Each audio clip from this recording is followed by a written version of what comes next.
Assalamualaikum warahmatullahi wabarakatuh. Selamat berjumpa para mahasiswa baru dari Universitas Negeri Yogyakarta, khususnya para mahasiswa dari Fakultas Teknik, Fakultas Ilmu Kewarganegaraan, dan Fakultas Ekonomi. Selamat bertemu dengan saya selaku pemandu materi soft skill untuk mahasiswa baru tahun 2020 terkait dengan pembinaan prestasi bidang kesejahteraan dan minat khusus. Yang pertama kami ucapkan terima kasih telah menyimak materi yang telah disampaikan oleh panitia kepada Anda semua dan mencermati dan juga menyampaikan beberapa pertanyaan. Banyak pertanyaan yang diajukan ke kami, namun mohon maaf ada beberapa yang tidak bisa kami sampaikan. Saya akan menanggapi beberapa pertanyaan yang nanti diajukan para mahasiswa terkait dengan pembinaan prestasi bidang kesejahteraan dan minat khusus. Yang pertama, apakah yang dimaksud pencarian bakat dan strategi pembinaan prestasi? Nah, di sini yang dimaksud pencarian bakat dan strategi pembinaan prestasi adalah bagaimana universitas dapat mengidentifikasi bakat-bakat yang sudah ada dari para mahasiswa di level atau di jenjang pendidikan sebelumnya. Karena kami yakin bahwasanya para mahasiswa telah memiliki bakat tersendiri masing-masing di jenjang pendidikan berikutnya. Dan kami tidak ingin bakat itu hilang begitu saja. Oleh sebab itu kami sejak awal mahasiswa kami perkenalkan dengan berbagai unit kegiatan mahasiswa yang nanti dapat digunakan untuk pengembangan minat dan bakat itu. Kemudian selanjutnya masih dalam pertanyaan yang sama, ini adalah apakah strategi pembinaan prestasi tersebut diterapkan dalam setiap UKM? Jawabannya iya, karena di setiap UKM nanti akan mengidentifikasi semua bakat yang ada di mahasiswa dan mahasiswa diharapkan nanti dapat memilih unit kegiatan mahasiswa yang sesuai dengan minat dan bakatnya. Dan pembinaan akan dilakukan terus-menerus, tentu saja dengan bekerjasama dengan bidang kemahasiswaan Universitas Negeri Yogyakarta. Kemudian pertanyaan selanjutnya, untuk masuk minat khusus apakah ada registrasinya?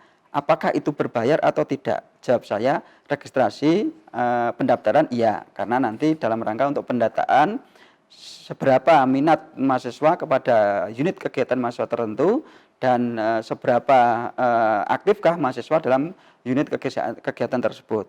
Kemudian untuk masalah biaya, untuk ikut tidak dikenakan biaya, kecuali nanti ada event-event tertentu yang nanti diselenggarakan oleh mahasiswa yang mungkin itu nanti secara swadaya mahasiswa mencari pembiayaan untuk event tertentu. Prinsipnya untuk masuk tidak dipungut biaya apapun, silahkan nanti bergabung ke UKM prestasi bidang kesejahteraan dan minat khusus.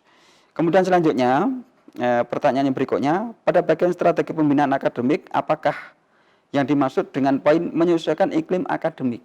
Iklim akademik di sini yang dimaksud adalah perpindahan jenjang pendidikan dari pendidikan sebelumnya, dari sekolah menengah atas, baik dari SMA, SMK, atau sederajat, pindah ke jenjang pendidikan perguruan tinggi, tentu saja akan adanya perbedaan. Perbedaan cara belajar, perbedaan bagaimana dapat menambah kompetensi di luar kuliah dan sebagainya.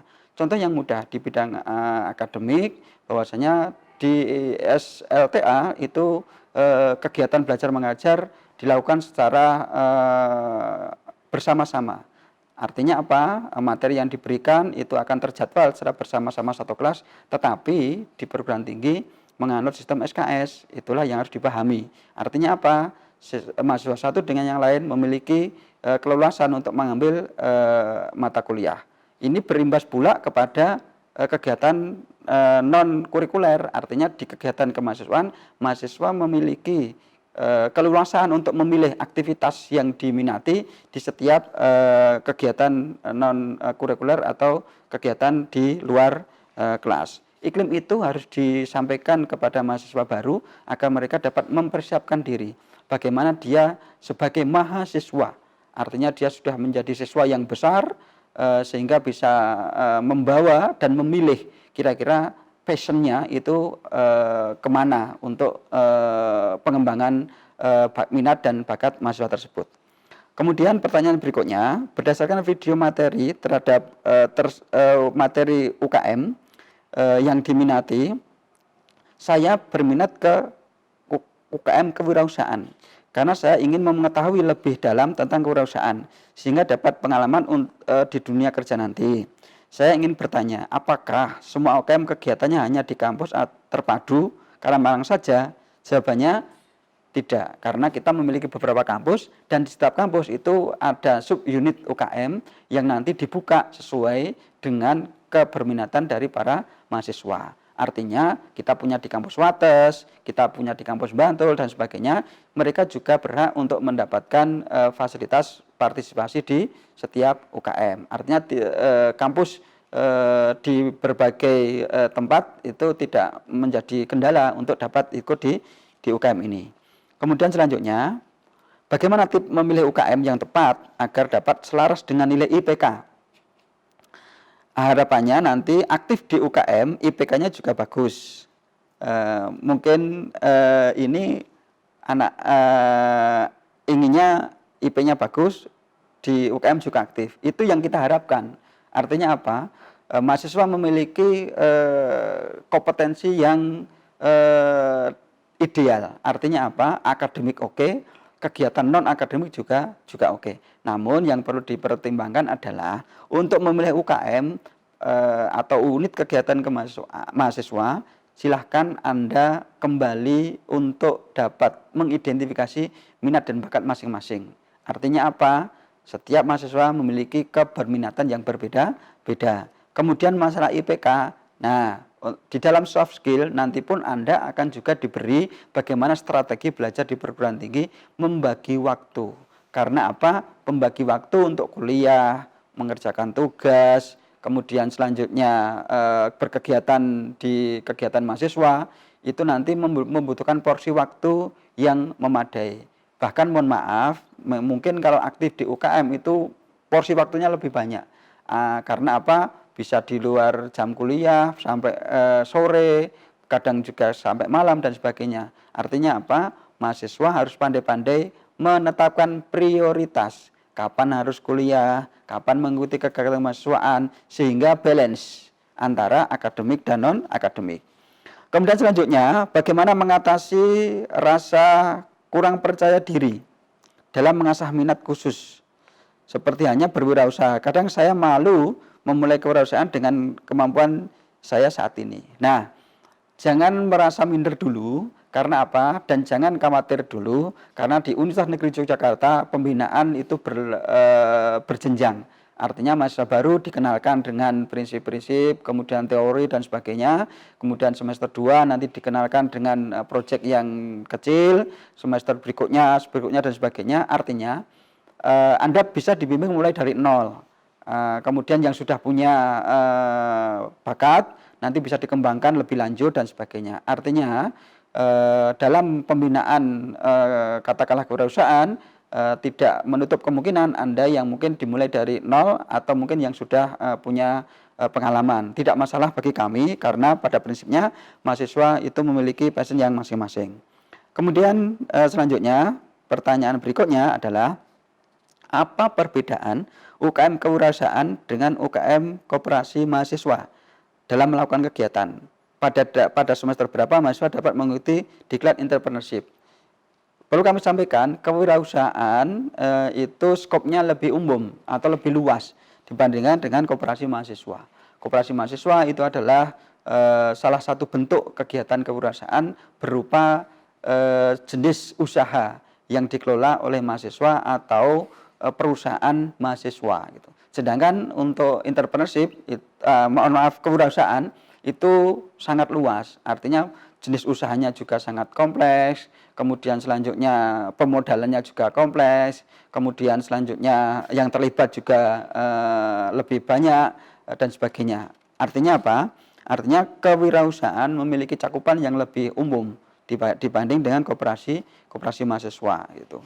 Kemudian selanjutnya pertanyaan berikutnya adalah apakah di setiap mahasiswa hanya bisa memilih satu jalur UKM saja? Misalnya UKM bidang kesejahteraan saja atau UKM bidang minat khusus saja, ataukah bisa mengikuti dua-duanya? Bagaimana memilih UKM-nya? Apakah mahasiswa memilih sendiri atau bagaimana? Bagaimana cara mengetahui potensi yang dimiliki oleh mahasiswa? Perlu kami sampaikan bahwasanya di sini UKM bidang kesejahteraan dan minat khusus itu ada 10 yang di Universitas Negeri Yogyakarta.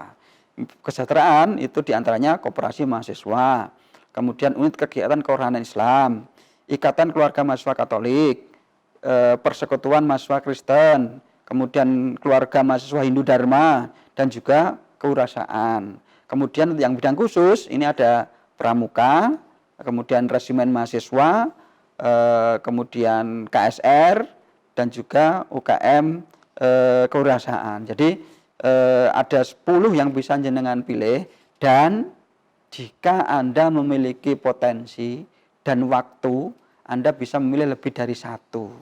Lagi-lagi pada pengaturan waktu aktivitas Anda semua, bagaimana mengatur waktu untuk mengikuti di UKM tersebut itu.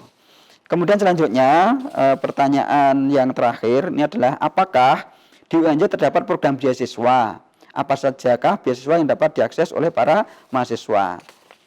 Dapat kami sampaikan di Universitas Negeri Yogyakarta memiliki fasilitas kesejahteraan berupa beasiswa kepada para mahasiswa. Terhitung kalau dari data yang saya dapatkan kurang lebih ada 15 jenis beasiswa yang bisa diperoleh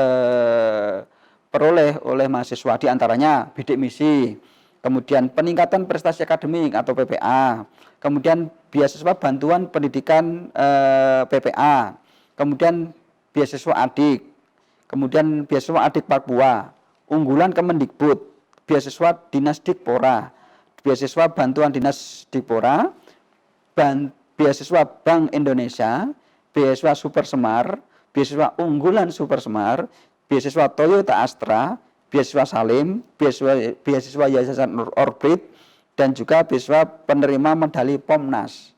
Itu 15 jenis, tetapi masih ada lagi di setiap fakultas biasanya melakukan kerjasama dengan perusahaan yang mengeluarkan CSR-nya untuk memberikan beasiswa. Ini yang terdata 15 dan masih banyak lagi beasiswa yang bisa Anda dapatkan di Universitas Negeri Yogyakarta. Pada prinsipnya di poin terakhir ini jangan khawatir masalah pembiayaan kuliah. Yang penting Anda memiliki kemampuan akademik bagus, kemudian prestasi, insya Allah masalah biaya tidak masalah. Demikian tanggapan kami terkait dengan pembinaan prestasi bidang kesejahteraan dan minat khusus. Yang terakhir sebelum saya akhiri, kami ucapkan selamat pada para mahasiswa telah bergabung di Universitas Negeri Yogyakarta yang memiliki jargon Leading in Character Education.